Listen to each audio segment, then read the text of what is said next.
Pope appealing for peace, or was he praying for peace? And the same applies to the Caribbean drag. Yeah, that's a good question. So what do you have to say about that, guys?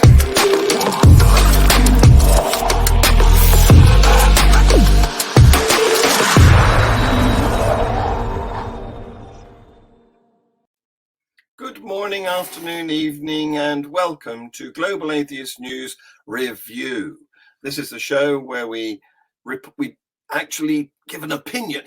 Unlike the news itself, which is just a factual report, this time we're allowed to give our views. And I have a panel of opinionated people to help me do that. So let's welcome, first of all, Scott from the environs of San Diego, a bit inland from there. We have Guy from the Manchester region, Tersia from South Africa near Worcester. Yeah, I think I'm getting this right. We have Frank, who is in Kentucky, and Ty, who's in Tennessee. So welcome, guys. Thank you very much for coming along to the latest edition of GAN Rev. And I don't think I've got, no, I haven't got a transparency for it. I must make one so that we know what the show's about.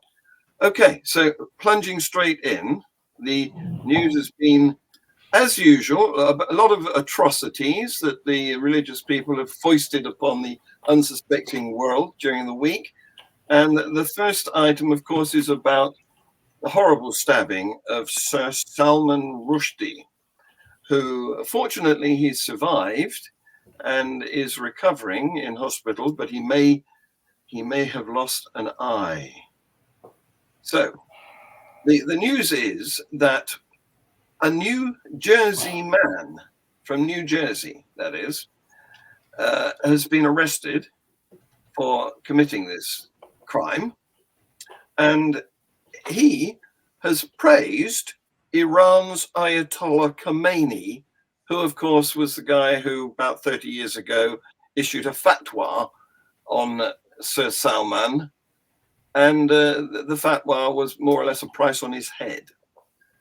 So this guy admires the issuer of that fatwa. He said that I respect the Ayatollah. I think he's a great person.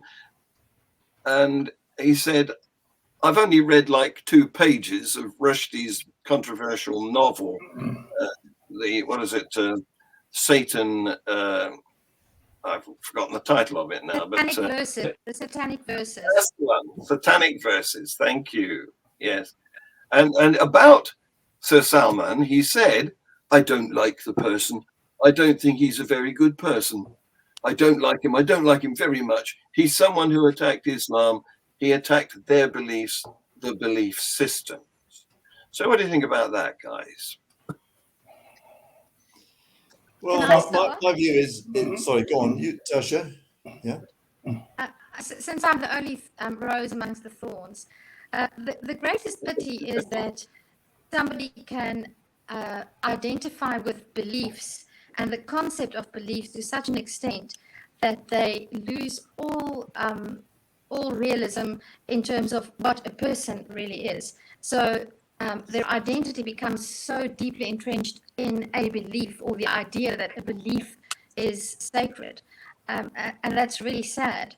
And it's something that I think we should find ways to actively warn people against this. Scott, maybe you can come in after Guy with your background in psychiatry and the how identity develops and why this happens. Guy. Yes, I was going to say that the struggle for the right to have freedom of expression without fear and without threat is an ongoing one. It's never going to finish, I doubt. It's been going on for a long time, and it's only partially established in a number of countries in the world. And we need, and I think the answer to this is for more of us to talk about the deficits in Islam. So I think we need to get Muslims used to hearing free discussion about their religion, so that they don't get offended because they're used to it. Yes, That would be my kind of thoughts about it. I think Guy makes a terrific point. I had not thought of that, but that really is a good point. I think we because they behave so badly, we tend to give them a break and cut them some slack. Yeah. That's not helpful, maybe. No, we should be mocking them more. A bit of satire, a bit of British humour, maybe. Yeah. Scott, you were asked for your opinion. Are you ready for that? No.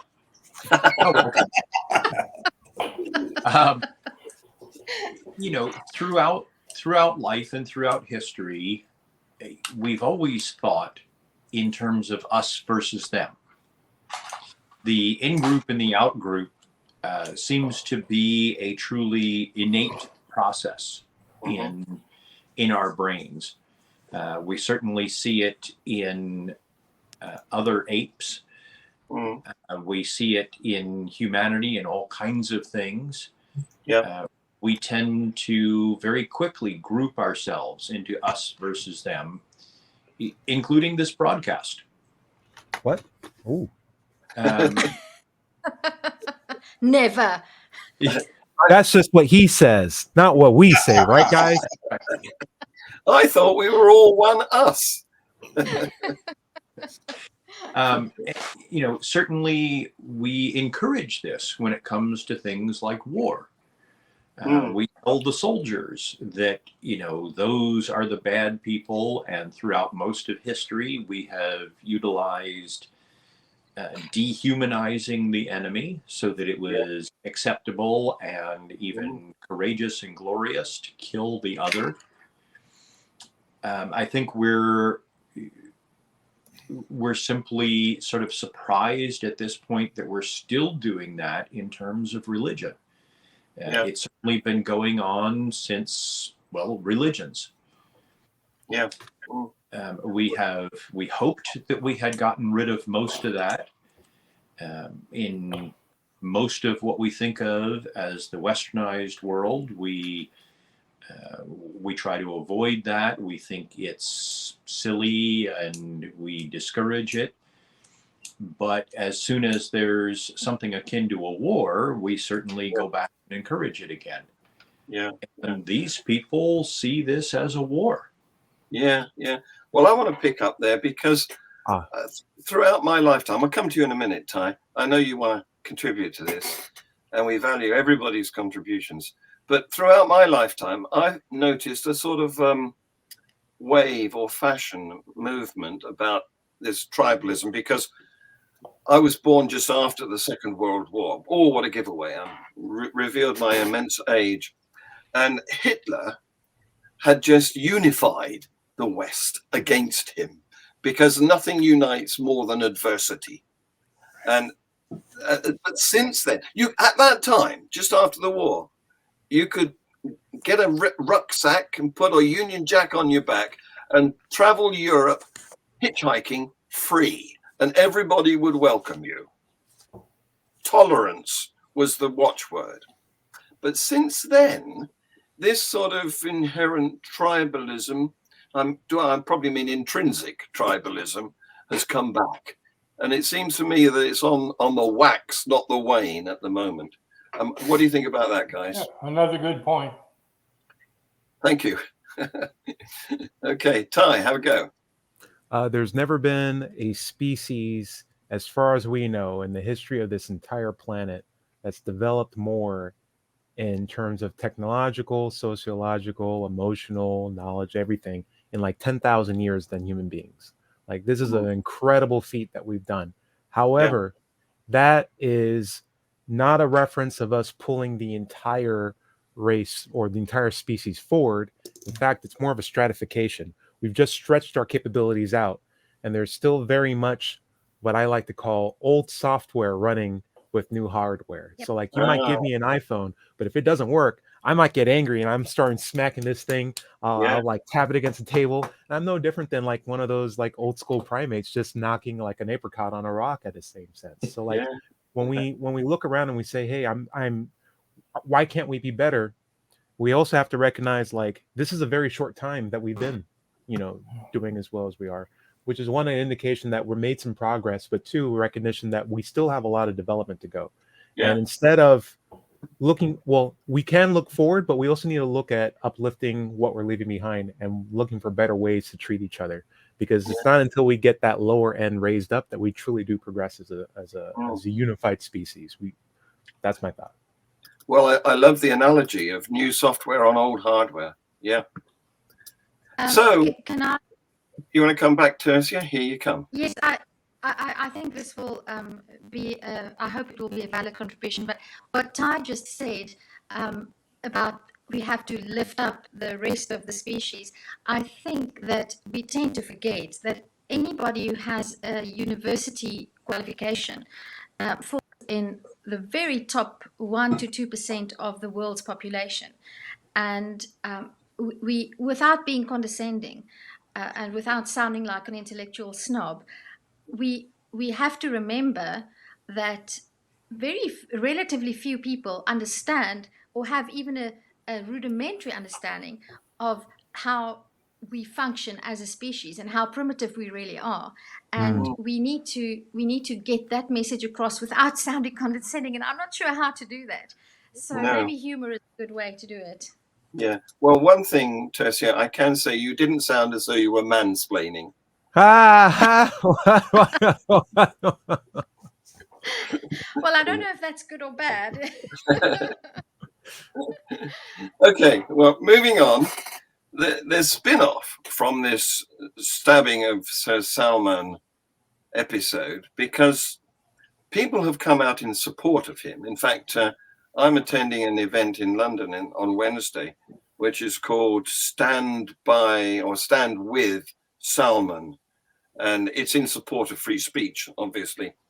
And so the Harry Potter author, JK Rowling, tweeted her expression of sympathy and solidarity with Sir Salman.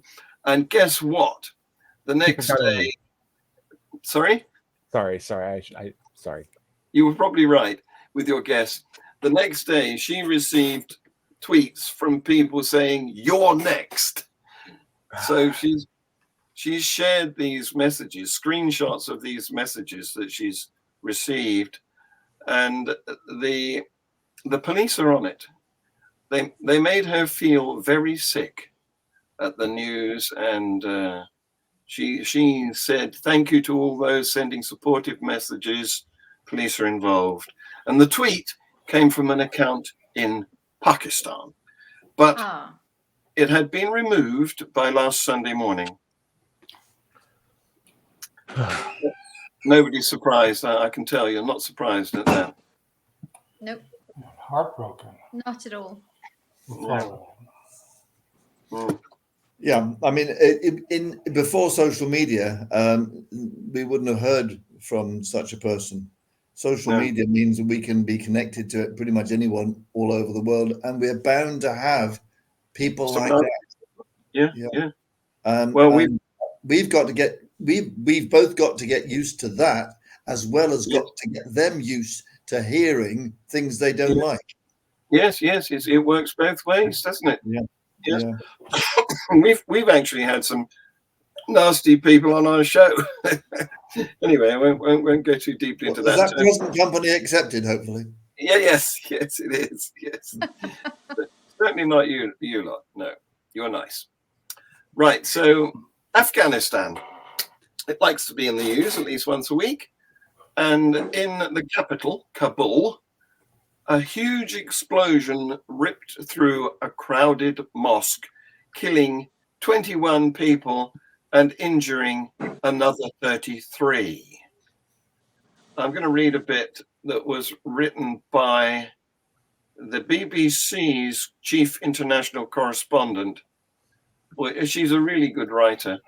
Lise Doucette, she's called, and she said, "The mosque was crowded, the bomb powerful, and another cleric seems to have been in the sights of Islamic State, the group which has emerged as the Taliban's most potent enemy.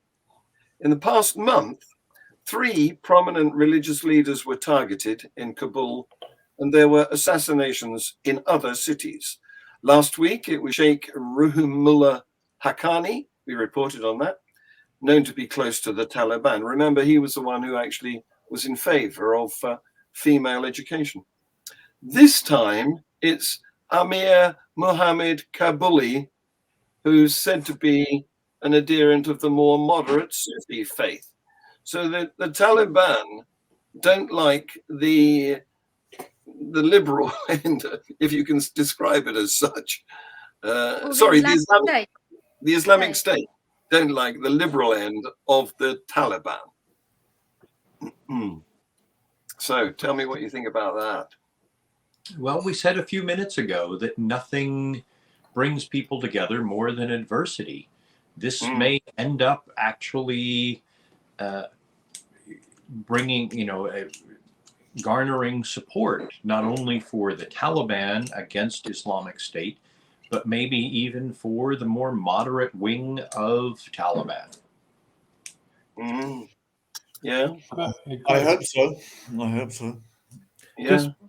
I think it's maybe it's not so much adversity, but a common enemy. That's the key figure here. Because, I mean, there's not, how do I put it? I wish more people would gang up against climate change, but there's definitely people profiting off of it. So they don't see it as an enemy. And there's people who can ignore it happily in their lifetime. So they don't see it as a problem. But if it was like a Hitler, like a singular person who you can that's the face of the bad person. I got it. Let's team up to take this guy down. Let's do it. I think people can get behind that. And so when they see that from ISIS, or if they see that from liberal ideas from the Taliban of all places, that can get people in groups, because now you have that us versus them sort of thing going on. That's an interesting idea. Now you've got me thinking about the climate change as a villain stroking a white cap. If we made climate change Russian, yes. Imagine how much fun we would get for it. Yes. Yeah, indeed. And you know what? I don't want to add more to this, but a lot of a common political tactic to do is, if there's something that you don't like, you blame a race or a different country for that problem, even if you're the one that made it. And that tends to aggrandize people to defeat it, or in worst case, make it even worse. For example, we've had that with Trump, who called it the China virus. Now all of a sudden, it's not America's problem, it's China's problem. Well, we still got to wear face masks. No, China has to, but we don't. It's just like, you made the problem so much worse for everybody. Yeah, well, it's what Scott said last week. If you think if you've only got a hammer, everything looks like a nail. Probably misquoted you, Scott, but Trump saw everybody as a threat to him and his supremacy. So he was no diplomat. The rest of us are trying to smooth things over so that we can trade with each other. And he's looking, you're an enemy, you're an enemy, you're another enemy. Right. Fortunately, he's gone. Hopefully I wouldn't be so sure of that. Maybe not. Oh, don't say that. Okay, still in Afghanistan, the capital again. Some very brave women. This is a year after the Taliban seized control of the country. So on the anniversary, 40 women bravely marched through the capital demanding rights, because, of course, they've lost pretty much all their rights in the last 12 months. And they were chanting demands for bread, work, and freedom, and carrying a banner reading, August the 15th is a black day, because that's the day the Taliban captured Kabul. Wow. So what happened this time? Apparently, they didn't beat us much this time. They acted differently than earlier protests when we were beaten. But this time, they fired shots in the air and took their mobile phones. So the protesters think they were quite lightly dealt with. Wow. What brave people. That is an improvement over being shot. Yeah, everything's relative, isn't it? it just also emphasizes how people that band together can have an effect, but it needs to gain momentum, because if more and more women do things like this more and more regularly, it will become harder and harder to control and maintain it. And I mean, that's exactly what we saw happening in South Africa in the 80s and early 90s with the anti-apartheid movement. But it takes a lot of courage for the handful of people who start that movement. Well, it takes me back to, when was it, 1988, when there was a insurrection, that's the word I'm seeking, in the capital of China, and Tiananmen Square, and we had this very brave guy standing in front of a tank, and nobody knows what happened to him, because of course that protest was severely put down. It's a case of how much you want to repress it. When we were in Manchester, we saw that lovely memorial that recognized the bravery of people, starting at the Peterloo massacre in Manchester, and it included Tiananmen Square. And I think things like that need to be taught more in school. I think many people don't know about those brave individuals and the effect that they do have, because one can feel demoralized, and it's so easy to feel that you're not having an effect. But if you look back at the effect that people's actions like that had, then take courage. Yes, absolutely. Sharpeville is also mentioned on that Peterloo Massacre Memorial. And of course, that was a critical event in the South African process of liberation. Yeah. But in the short term, it's always a cushy number not to protest, isn't it? Mm-hmm. To submit to repression. Yeah. So the women in Afghanistan, I wonder what would happen if they continued protesting, but implied that Islamic State is the enemy, and that it's Islamic State that is most likely to continue to remove more of their rights as women. If they picked a common enemy that the Taliban could not disagree with. That's an interesting idea. Yeah, that's very interesting. Yeah. So it's on the principle that the enemy of your enemy is your friend. Yep. That's right. That's right. If the Taliban shut down their protest, then the Taliban looks like it is siding with Islamic State. Yeah. Puts them in a bind. I'm not sure how many people need you as their strategist, Scott. Yeah. The trouble is, Guy, what did you say? They need you as their strategist. Yes.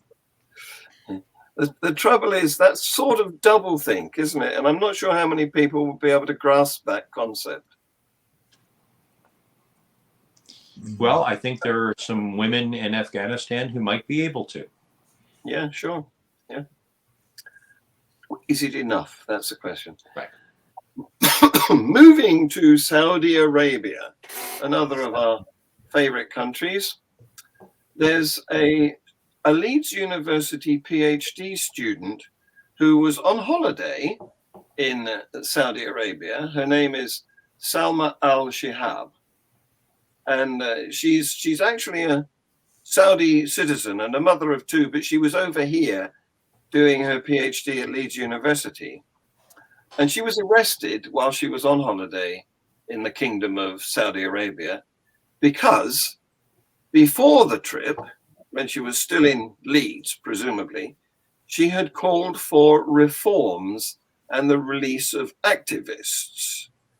Now, what's happened is she's been jailed in Saudi, initially for 6 years, but then there was an appeal and the sentence has been increased to 34 years.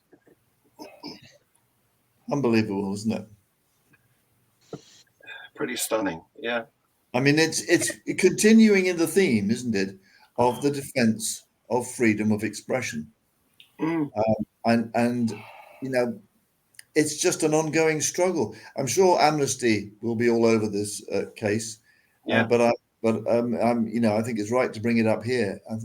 You know, maybe we should develop campaigns to help Amnesty, and of course, Humanist International do an annual freedom of thought report. Yes. They'll be mentioning this.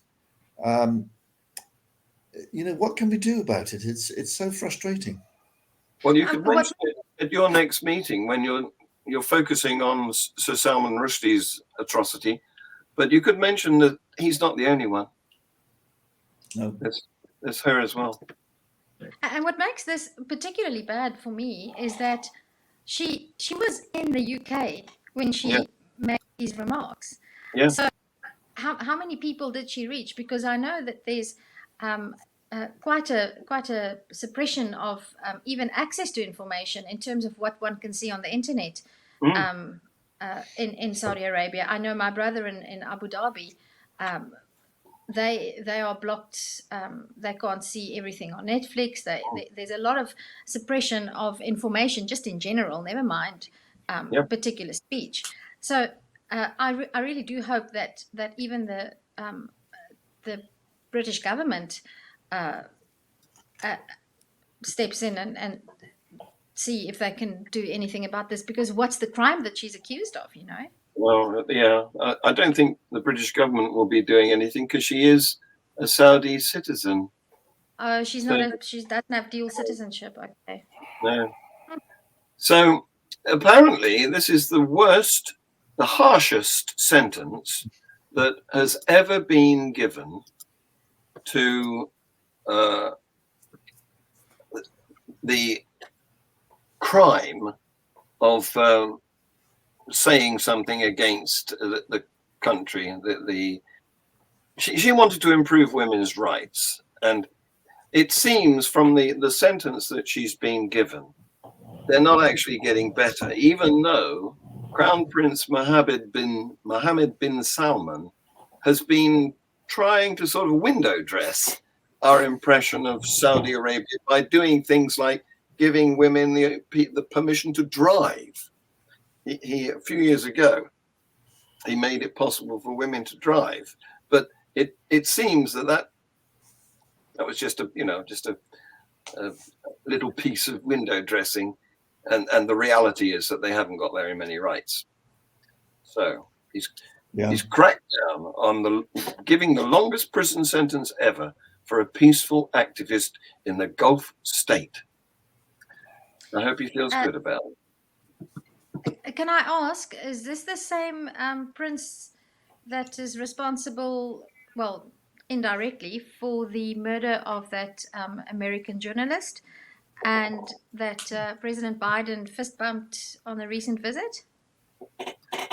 I couldn't be sure. I'd have to check that out, but it may be. Do you mean Khashoggi? Do you mean Khashoggi? That's right. Yeah. He was actually a Saudi Arabian, but he was in exile, wasn't he? Yes. Yeah. So it's. But was it the Crown Prince who had him bumped off? Yes, it was. Yes, I think it was. Yeah, as I understand it. Thank you for that. Great. Okay. So, Palestine and Jerusalem. 8 people wounded after a Palestinian gunman opened fire at 2 locations in Jerusalem. He targeted a bus carrying Jewish worshippers who had just prayed at the Western Wall, you know, like they like to do, nodding to the brickwork, and also people in a car park near the holy site. So he hadn't heard about the ceasefire that we spoke about last week. Apparently not. Apparently, he's a resident of occupied East Jerusalem. 2 of the wounded are in a serious condition, including a pregnant woman. He fled the scene, but later he turned himself in. And the Israeli police said he has a criminal record but no known affiliations with Palestinian militant groups. So he may have acted alone. Yeah, Lone Ranger. Or Lone. They're concerned that he may inspire copycat attacks. Yeah. Scott, I want to ask, in cases like these, do you think there's any chance that there's a correlation in violent communities between mental disorders and mental conditions and this idea that getting publicity for doing things like this sort of encourages this type of behavior, and when combined with religious extremism and a reluctance to be criticized for one's beliefs? Do you think that this is something that should be more closely examined? Well, there you go, Scott. You've got 2 minutes. Yes. Good. Sure. We certainly do see copycat crimes that, we don't see copycat bank robberies so much. We don't see copycat, crimes that don't produce a fame for the perpetrator. Yeah. We see copycat crimes when it does produce fame for the perpetrator. And of course, here in America, we've had quite a few that have openly stated that they wanted to become famous. Yes. Like other mass murderers. Yeah. I'll work with that. Now, when we combine that with religious extremism, sure, there's a likelihood they're going to want to become famous, at least within their religious group, and be seen as a sort of a saint of their religious group. In addition, so first of all, let me say right up front that people with schizophrenia are statistically much more likely to be the victim of crimes than the perpetrator. However, there is a subgroup who their delusions are religious, and they believe that they are on a religious mission, or I've had quite a few that say that God and Satan are fighting Armageddon within the patient's own body or within the patient's brain. Yeah. And such people are more likely to commit violent crimes. They're the minority of people with schizophrenia, but there is this subgroup. And it's quite easy for somebody with schizophrenia who has these kinds of, even edging up to these kinds of delusions, to be turned by a religious extremist group into being a suicide bomber, a mass murderer. Yeah. So yes, all of that's certainly true. That's part of why the gun lobby in America has been fairly successful in diverting attention from guns as a problem to, no, you just need to do more for mental health. And that's been part of their diversion tactic for 20 plus years now, mostly since the shooting spree inside the Columbine High School is approximately when they decided on this new tactic, diversion from the issue of guns. And there is some validity to that, but of course we can't go out and forcibly test people for propensity to become a mass murderer. That's my tone that it's been 2 minutes. Okay. Sorry, Sorry, Jeffrey, I'm on a live stream. Speak to you later. Oh, So we must have you back on Free Thought Hour to talk about things like that at greater length. What do you say, Tersia? Yeah? Absolutely. I was just thinking that. And it also, not only do I have this idea that people, a certain subset of people with schizophrenia are more prone to violent crimes like that, but I suspect that they might also be more prone to fall victim to religious indoctrination, because so I'm not saying religious people have mental disorders. I'm saying that people with mental disorders might be more prone to fall victim to religious indoctrination. Oh, there's a hot potato. Yeah, we'll definitely have you back to talk about that, Scott. But we are coming up to the end of our 40 minutes here. So I just want to briefly run through some items that have yet to be discussed. You may be aware or not that the Southern Baptist religious group have been caught in, perpetrating sexual abuse, and federal officials have begun an investigation. They are the largest Protestant denomination in the US, and they've got a convention going on at the moment. And the leaders have pledged to cooperate with this investigation into their sexual abuse. So, if they're honest, there's going to be much revealed. And if there isn't much revealed about internal sexual misconduct, then they aren't being honest in their effort to address this problem. good point. Yep. Yeah. Then I see, John. Sorry, go on, Tasha. No, I just said, let's see what happens there. yeah, Guy. Worth watching, that's for sure. watch this space. Yeah, Guy. So I was just noticing that on the list of items, there is the Anglican Church's split. And I think we were discussing that the other week. And actually, I think we were suggesting that they might split. We were wondering if they were going to split. And here they are doing it, which is interesting. It was a prophecy. you called it. Yeah, it's a prophecy. Exactly, we're prophets. Yes, yes. Worship us. We're the prophets.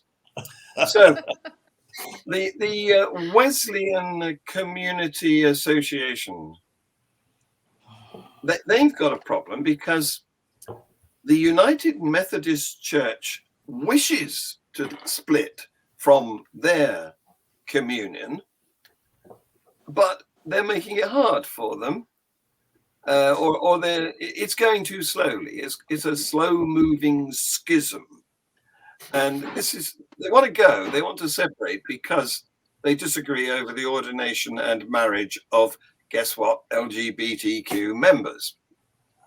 However, the organization, the WCA, is calling for churches to stop paying dues or apportionments, apparently, to the regional annual conferences, because that's making disaffiliation difficult, because the money funds the bishop's salaries. And obviously, they've got a vested interest there. So what they're trying to do is to get other churches to stop paying in so that these guys are forced to continue to leave. Talk is cheap, but money buys the communion wine. Yeah, Well, absolutely.